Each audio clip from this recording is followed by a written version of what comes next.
Welcome to Living from the Soul. This is your host, Sam Terode, and today I am honored to be speaking with Dr. Jack Pransky. Jack has worked in the mental health field since 1968 and is now director of the Center for Inside-Out Understanding. He's the author of many books, including Somebody Should Have Told Us, Parenting from the Heart, and Seduced by Consciousness. His book Modello won the Martin Luther King Storytellers Award for exemplifying Dr. King's vision of the beloved community. Visit Jack's website at www.insideoutunderstanding.com. Hello, Jack. Hi, Sam. Well, back in June, I came across this book called The Inside Out Revolution by Neal. And I read a lot of self-help books, psychology, books in the genre of what I would call mind power. But this book was something new, and he talked about a school of thought called the Three Principles.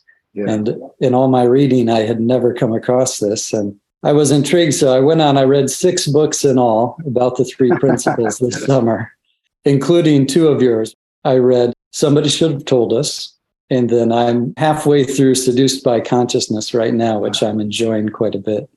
You have such a clear way of communicating these principles. And even after all my reading, I'm not sure I get it. So that's why I wanted to talk with you. Maybe a good place to start is, where were you in life before hearing about these 3 principles, and how did you change?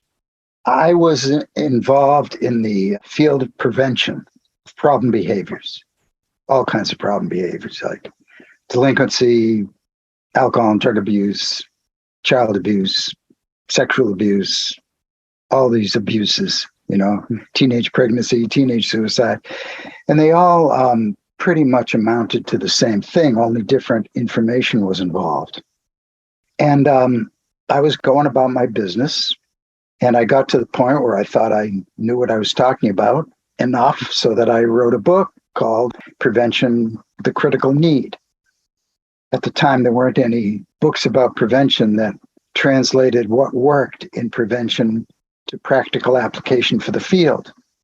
So I wrote it. And just as the book was going to press, I was invited to a conference where this guy, Roger Mills, was speaking. And he was talking about these amazing results he got in 2 low-income inner-city housing projects near Miami, where he totally turned the place around. So I was immediately suspicious, because I had just spent 3 years of my life researching what worked, and I had never heard of this guy. But he brought with him a couple of the women from the housing project, and when they started to speak, it just did something to me, because I could tell that whatever happened to them had happened at a much greater level than I had ever seen in prevention before. And so I got immediately intrigued. And you could tell that these women would never go back to where they were before. These were people who were, one of them was a severe alcoholic who was being regularly beaten by her boyfriend on crack. And in turn, she was beating her kids. And the other one was just beating her kids. And you just knew that they would never go back to where they were before. They were completely turned away from where they had been. And so I had to naturally find out what was going on there. So, to make a long story short, I actually went down to that housing project and interviewed the people. But it was after Hurricane Andrew, So by the time I got down there, the whole place was blown apart. Everybody was moved out. Other people were moved into this makeshift trailer park across the street. And I interviewed the people who I could still get a hold with, whose lives had been touched the most. And I started learning what they were learning. And then I had to get to the source. Source was a guy named Sidney Banks. So I ended up going up and went up to see him at a conference and had a little personal encounter with him. And he totally blew my mind apart. And I was never the same after that. So, wow. Was this in the 1990s? Yes, early 1990s. It sounds like from the books I've read that Sydney Banks was a very charismatic person. People were changed by just being in his presence. Was that your experience? He wasn't charismatic in the way that you think of people being charismatic. He wasn't a rah, rah, rah kind of guy. He wasn't a loud speaker. He was very quiet. And yet there was a certain power that emanated from him that you couldn't help but be drawn to. And so if that's what you mean by charismatic, then yes. But the typical way we usually think of charismatic, no. Uh-huh. And he had a spiritual transformation in the 60s or 70s that had introduced him to these three principles? Yes. I think it was 73, or I could have the date wrong. But he was just an ordinary guy going about his business, and a pretty insecure guy. And out of nowhere, he has this enlightenment experience where he sees how it all works within us, like how our experience of life is created moment to moment. At the time, he didn't see it as three principles. He came to that later because somebody came up with four principles based upon what he was talking about, and he even wrote a book about it, and he squashed that. That's not what I'm talking about. And so he said, well, what are the principles then? And he came up with these three principles of divine mind, divine consciousness, and divine thought. And somehow those three describe our entire experience of life? Yes, oddly. In other words, we can have no experience. And by experience, I mean like what feelings we have about something, how seriously we take something. We're having a mental experience of whatever is happening out there. So that's what I'm referring to. So we can have no experience that isn't our own thinking. So this incredible gift that we have of the power of thought, we can create anything with this gift. And then consciousness comes along and takes this gift of thought. So we're generating thoughts from this power of thought. And consciousness comes along and takes that thought and throws it back to us. So it's within our consciousness. And it looks and feels, consciousness makes it look and feel absolutely real to us. Mm-hmm. So when we think that it's being caused by the outside world, like either what somebody is doing to us or saying to us, and we get a feeling about it, or the circumstances that we grow up in life, or situations that we find ourselves in, it looks like that's what's giving us the feelings that we have. Mm-hmm. But it really isn't. What really is giving us those feelings is our thinking about those things, what we make of those things for ourselves, the meaning that we make of it for our lives. That's what gives us our experience. And that means it's not about them. It's not about out there. It's about us. And it's very humbling to realize that we're the ones that are in charge of our own feelings and experiences. Very humbling. How did that apply to the woman you mentioned in the housing project whose boyfriend was beating her? That's something someone else was doing to her. Yeah. The first thing that happened for her was that she saw that when she was in certain moods, like if she was in a low mood, she would have an experience that was completely different than when she was in a much better mood. When she was in a low mood, that's when she would drink. And once she saw, though the part of it that I left out in terms of what I was saying to you before was the other part of the three principles that is really incredible is that when our mind is quiet or when our mind clears, we are this perfect spiritual essence, perfect inner health. And she realized that when her mind quieted down, she had access to wisdom and common sense. And one day it just occurred to her, wait a minute, I am worth more than getting beaten all the time.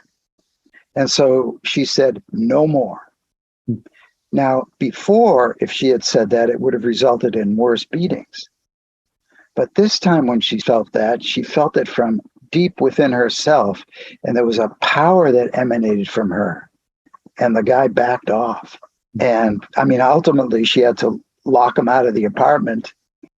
Her life changed because she saw the traps that she was getting into for herself, and saw that when her wisdom and common sense was, well, it's always speaking within us, but when she was able to hear it, we can't hear it when we've got a busy mind. We've got all this stuff going on in our mind.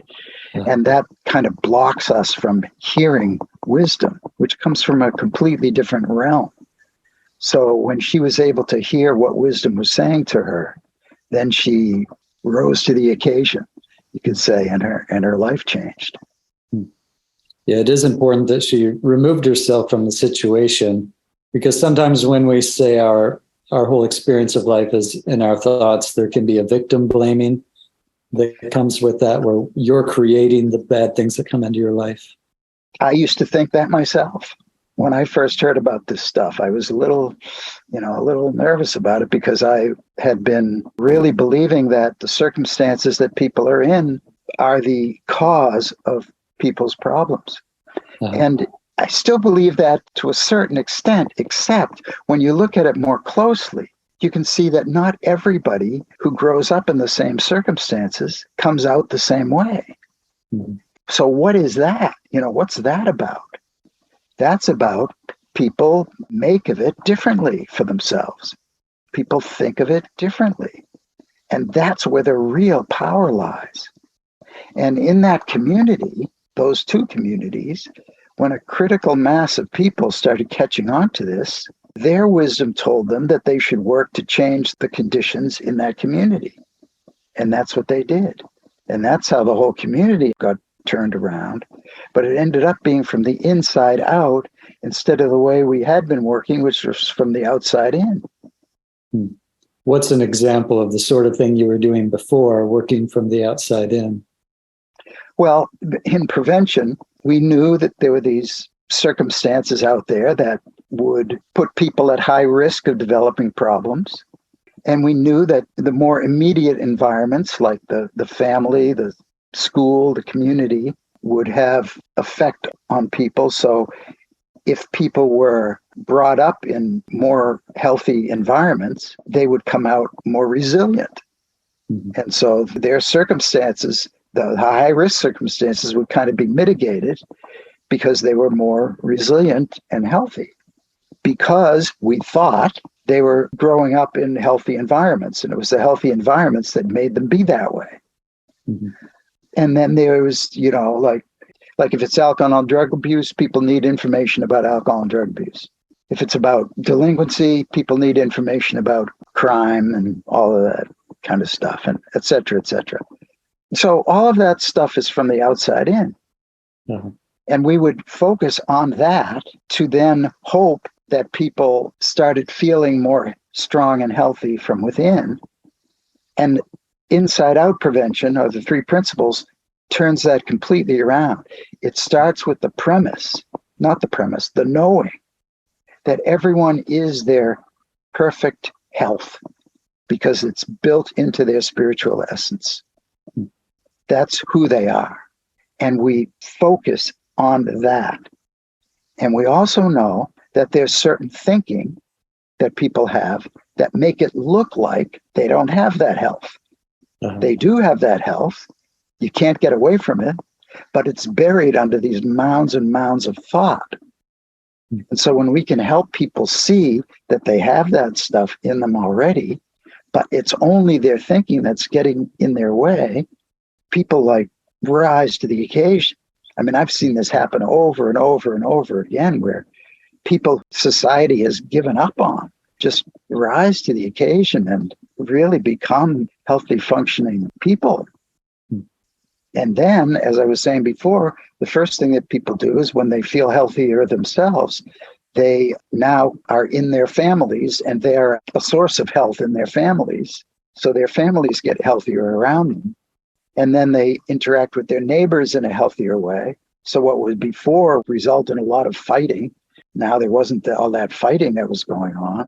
And then, as I said before, when a critical mass of them caught on, then they worked to change the conditions in their environment. So that's how it starts from the inside and goes out to make the changes in those communities. Would you say you're teaching people to connect with their soul, which is perfect, doesn't have any problems, and then bring their thinking in line with that? Well, the first part is definitely true. People's soul is essentially their pure consciousness, which is consciousness uncontaminated by any thinking. If like we didn't have thinking, what would be in our consciousness? It would be pure. It would be pure peace, pure love, and it would be the pure incubator, you could say, from which wisdom springs. Mm-hmm. So, yes, focusing there. What was the second part of what you said? Is it then a matter of bringing your thoughts in line with that, or trying to change your thoughts? No. I'm glad you brought that up. It's not trying to change thinking. It's not trying to bring our thoughts in line with anything. It's just recognizing that whatever we think, that's what we're going to get in the form of an experience. So if you see that and you know that, oh, it's not what's out there. It's not like what that person said to me or did to me that's making me be in a angry or depressed or anxious state. It's my own thinking about what he said or did that is making me be in that kind of a state. And I have the power from within myself to give myself a better experience of life, which might include stopping that destructive behavior from happening to me. What intrigues me about what I've read about the three principles is the claim that just understanding mind, consciousness, and thought has an effect in itself. It's not about, say, meditation or working hard to apply these. What would you say to that? Yeah, it's something that's really tough for people to grasp. Yeah. It was really tough for me to grasp it at first. There's no techniques in the three principles at all. There's nothing to do. There's just seeing. And if we see how it really works within us and in everybody else, at some point you get an insight where things just don't look the same to you anymore. New insight is the only thing that changes people, really. New insight of enough magnitude. Whether you're a Freudian psychologist or whether you're a cognitive psychologist or whether you're a community organizer or, you're involved in prevention, the only way that people are going to change is if they have an insight from within themselves based upon anything that we might or might not be doing. So it really works from the inside out anyway, even though we don't think it does. In my life, I've tended to be a more melancholy person, and even now I'll have weeks or days of feeling down. So it seems almost too good to be true that an insight could change that. It seems like I need to be spending hours in meditation or repeating positive mantras. Well, you could, but you may or may not have an insight from that would change you. Or you might not do any of those things and have an insight that changes you. Insight is the one thing we can never make happen in anybody. We can't even make it happen in ourselves, or we can't make it happen in anybody.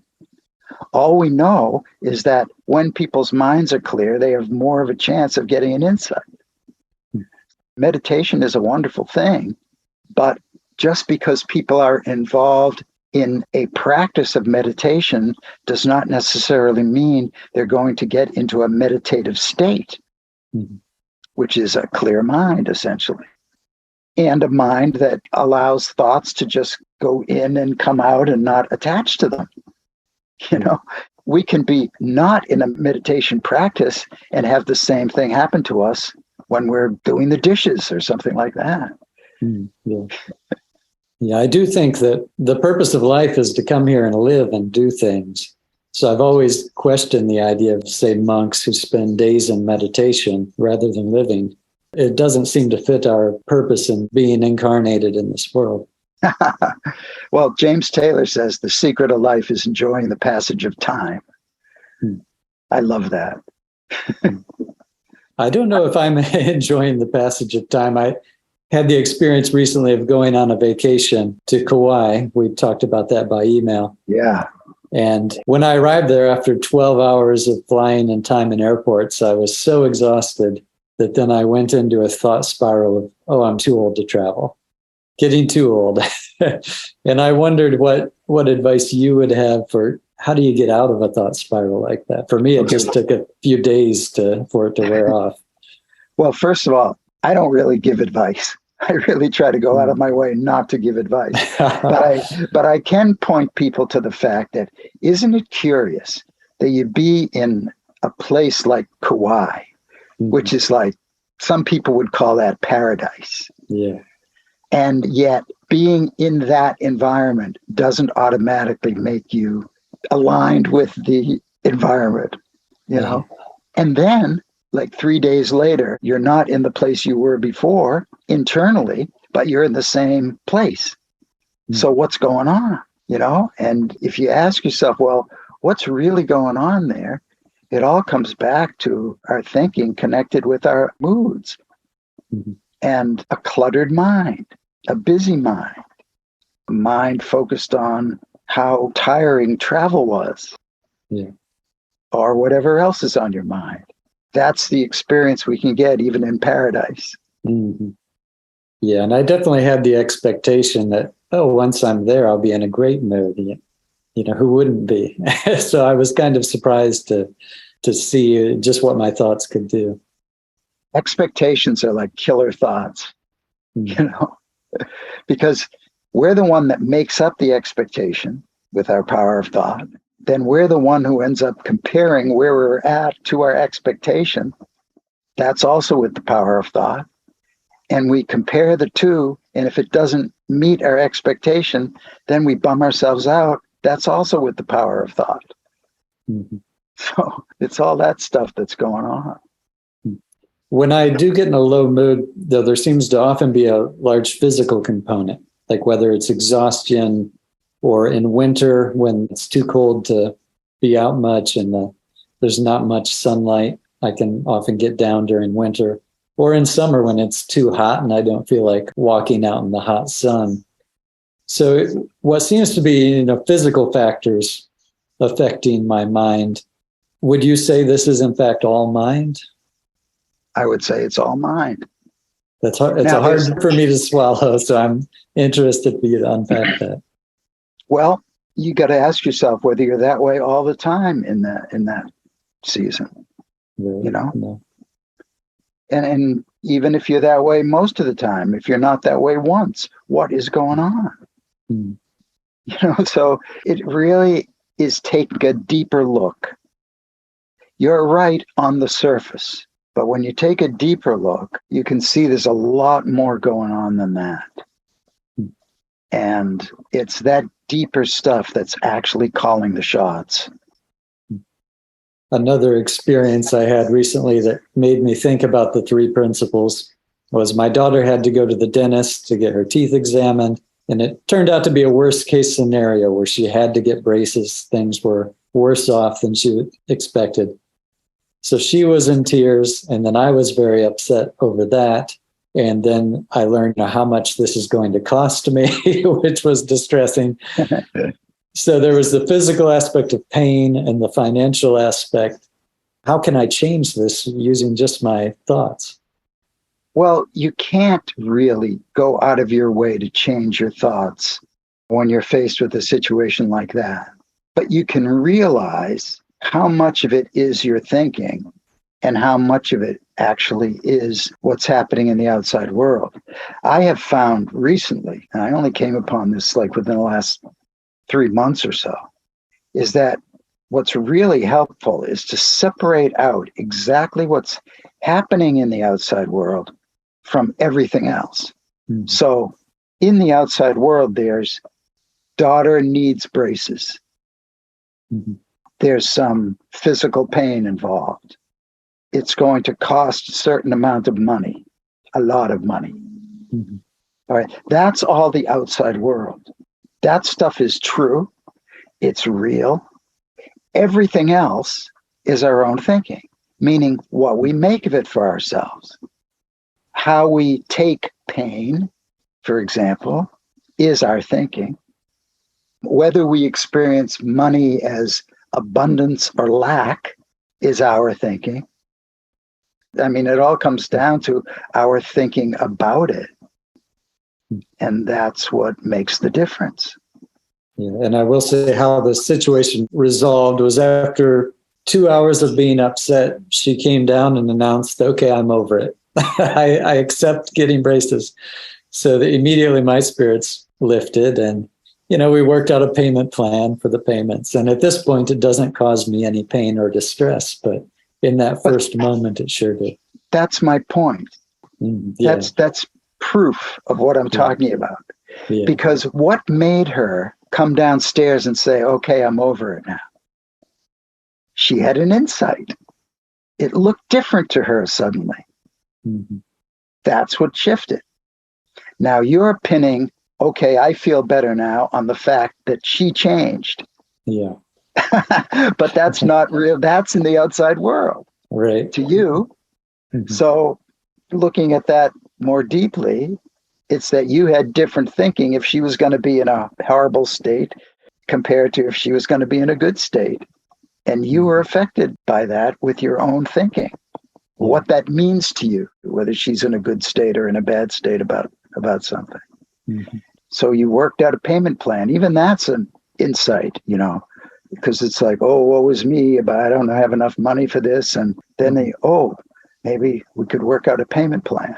Even that's a little tiny insight that helps. So it's not trying to go out of your way to change your thinking. It's just recognizing how much of it is our thinking. Maybe going forward, when something comes up, I'll have an easier time recognizing the thinking, hopefully. Well, hopefully for me too. I mean, I get caught in things still. But the way I feel about it now is if I get caught up in something, to me, it's like, so what? So what if I gone down the tubes for a little while? I know that ultimately my thinking is going to change. It's going to shift on its own. And then I'm going to be back to a reasonable state again. So I don't get bummed out anymore about the fact that I've gotten bummed out about something. I wrote down a quote from your book, Seduced by Consciousness. You say, we are the creators of our own life illusions, which we call reality. And then we get to live with the feeling of whatever illusions we've created. So could you explain that word illusion in terms of external events, things in the outside world? So it's going back to your dental situation. It's not an illusion that she needs braces. It's not an illusion that it's going to cost that amount of money. Mm-hmm. What's an illusion is what that means to us. And the fact is, it meant something to your daughter at one moment. It meant something completely different to your daughter at another moment. Therefore, whatever it means to us is an illusion because we've made it up inadvertently. We think we're stuck with it, but we're really not. That's the illusion part. About money, whether, we have a certain amount of money, a certain amount that comes in. We have a certain amount of money that's required to go out. All of that is reality. We have a certain amount of savings or not. That's all reality. Whether we think lack thoughts about that or whether we think abundance thoughts about that is all illusion. So that's our experience of it, is an illusion. It's very humbling to think that way, to realize that. It's very, very, very humbling. How did that change your life in particular? You talked about the women at the housing project whose life were changed. Did learning about these three principles, you said it blew your mind? Yeah, well, I used to function at a pretty high stress level. I was very productive. I've always been productive, but I was productive with a lot of stress before. And now I'm productive without a lot of stress. Huh. Because stress is I mean, it looks like there are certain stress particles out in the air. And, when there are certain situations, we get a lot more stress particles, and that's what stresses us out. But it's really not that way. The stress particles are inside our own mind. It's just a situation. I mean, it's just a situation that's happening. And we decide whether we're going to get stressed out about it or not. If you realize, well, being stressed about something is not going to help. We're going to do what we have to do anyway, whether we're stressed or not. Yeah. Take the action we have to take, whether we're stressed or not. So what does stress have to do with it? It's just getting in the way. Now, when you really realize that, it's like, oh, what am I being stressed out about here? So that's one thing. And I would say at the time, my relationship with my kids got a lot better. They were pretty good. They got a lot better. In fact, my relationships in general got a lot better. Now, I still have a blind spot in relationships. And what I mean by that is, in relationships, I tend to take things personally that my partner might say or do that I wouldn't in other places in my life. Yeah. So I am blind to the three principles in operation at those times. So there's more I need to see about that. And all I can do is be open to seeing more. And I can set my intention to see more about it. I could say to the universe or divine mind or whatever, I would like to see what I am blind to about relationships. Uh-huh. And then that sets the intention, and go forget about it, go about your business and see what happens. Well, I have had a few things come to me about it. I am better at that than I was even when I wrote the book, Seduced by Consciousness, where I talk about it. You might not have gotten to that part yet. No, I haven't. Yeah. But I still have a ways to go. That's the part of my life where things are more difficult than they need to be for me. That brings to mind a question on relationships. The idea of happiness is only found within. I definitely agree with that concept that our happiness has to come from within. We bring that to circumstances rather than circumstances giving it to us. Mm-hmm. But perhaps the area it's been most challenging in my life is with romance and sexuality. I had years after getting divorced in 2008 when I was single and sexless, and found it very hard to be fully happy during those years. Mm-hmm. I worked very hard at it. I don't know that I ever solved the issue of feeling completely happy within myself without physical affection from a romantic partner. Mm-hmm. So I wonder if you have any thoughts on that. Yes, when you say happiness comes from within. Well, it's very near and dear to me right now. I have only had a few years of my adult life when I have been without a relationship. And I'm in one of those years now. I've been really lucky in love, I must say. But I had a 5-year relationship and my partner ended it just about a year ago, pretty much today, actually. And so at first, I was like really bummed out about it and at loose ends about it.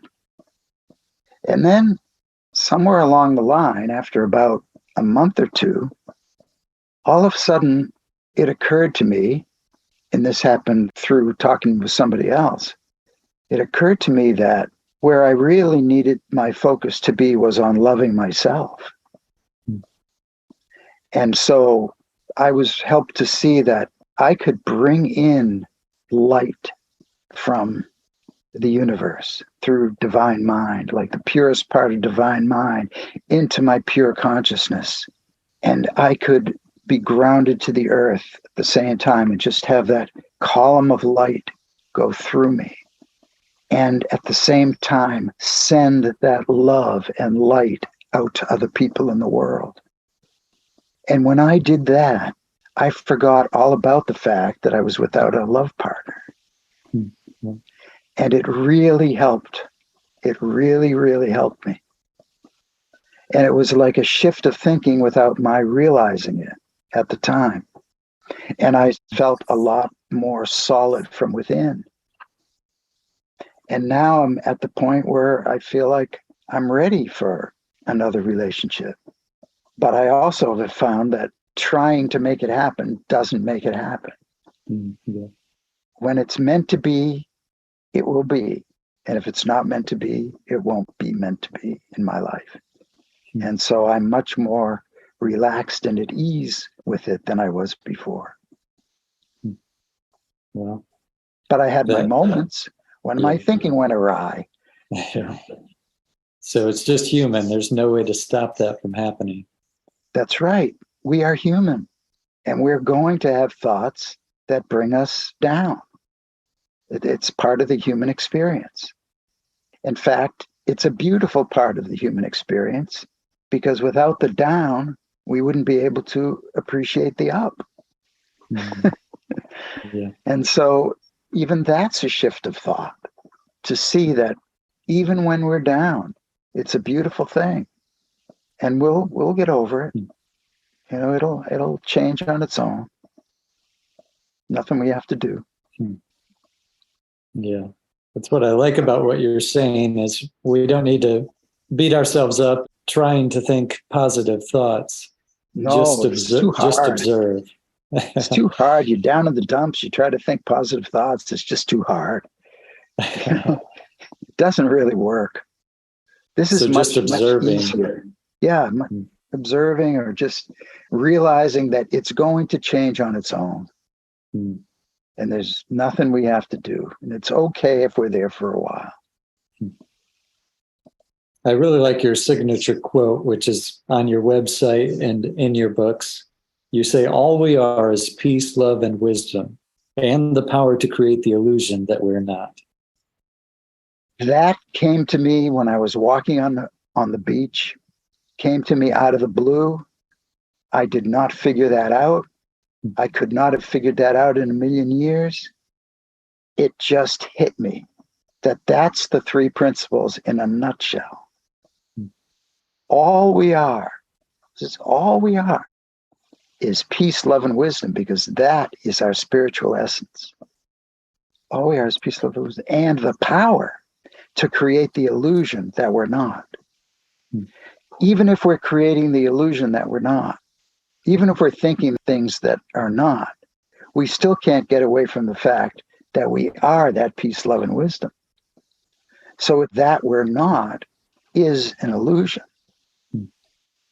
And I still think it's a brilliant statement. And the reason I can say that is because it didn't have anything to do with me. It just came to me. And I was thrilled by it. That's great.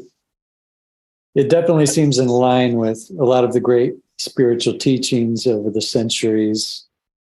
And I wonder, is there any difference between the three principles and, say, some of the other great insights throughout history? I think of the ancient Stoic philosophers like Epictetus and Marcus Aurelius. They say that what matters is not the thing that happens to you, but how you think about that thing. And it's within your power to change your opinion. So I don't see a great deal of difference, if any, between their teachings and the three principles. I wondered if you had any thoughts on that. Well, I think all of these brilliant spiritual people are pointing to the same truth. Yeah.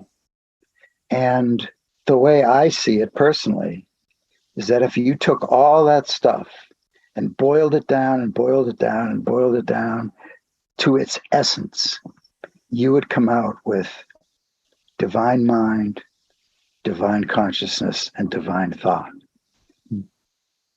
I think that is truth with a capital T. And I'm still waiting for someone to come along and disprove it. Well, I've really enjoyed reading your books and others on this subject. I hope I get it. I don't know if I get it. I think it just needs time to sink in and take root. But you're such a clear communicator of these ideas, and I really appreciate you taking time to talk to me about them. One thing that I know is that you can't, not you plural, can't see this through the intellect. Yeah. It is, you seem to me to be a very intellectual person, very intelligent person. And I've seen so many really intelligent intellects have a lot of trouble grasping this stuff at first. Yeah. And that's because they're trying to take it in through their intellect instead of just relaxing the mind. That's what really makes a difference. And opening up the heart, seeing And it through opening up the heart. I guess I've never thought about this before. Those two things are one and the same. Relaxing the mind and opening up the heart are one and the same. I like that.